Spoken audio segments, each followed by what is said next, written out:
అవతార పురుషుడు వస్తే ఆయన మళ్ళీ మళ్ళీ పుట్టాల్సిన పని లేదు. కాబట్టి ఆ నిజమైన అవతార పురుషుడు తను ఎలా పరిచయం చేసుకుంటాడంటే, నేను కూడా అని పరిచయం చేసుకోడు, నేనే అంటాడు. అదిగో ఆయన ఒక్కడే అన్నాడు అన్నమాట, నేనే. ఎందుకంటే అలాంటి లక్షణాలు ఇంకెవరికి ఉండవు. అనంతం ఒక్కటే ఉంటుంది. భగవంతుడు అనంతుడైతే, అనంతం ఒక్కటే అయితే భగవంతుడు కూడా ఒక్కడే. ఆ ఒక్కడే తాను పరిచయం చేసుకునేటప్పుడు నేనే అని అంటే పక్క మతాల వాళ్ళు ఉలిక్కి పడకూడదు, బాధపడకూడదు, కష్టపడకూడదు. ఎందుకంటే మీకు అర్థమయ్యేటట్టు చెప్తా. కొన్ని నేనే అనకపోతే అపచారం. మీ నాన్న ఎవడరా అంటే ఆయన కూడా అంటే అపచారం. మీకు అర్థమైంది అనుకుంటా మన బోలు వాసులకి. మీ ఆయన ఎవడమ్మా అంటే అదిగో ఆయన కూడా అంటే అది మరింత అపచారం.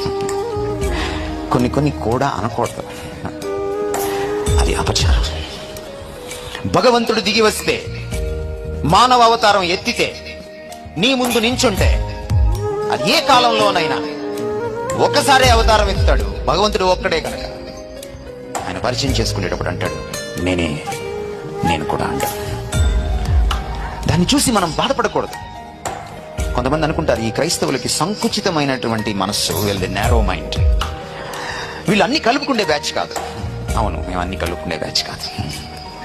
సత్యం అన్నీ కలుపుకోదు. అన్నీ కలుపుకుందామన్న విశాల హృదయంతో పక్కింట్లోని కూడా మా నాన్న అని పిలవలేను. కొన్ని విషయాల్లో విశాల హృదయం పనికిరాదు. ఎందుకంటే సత్యం ఒక్కటే.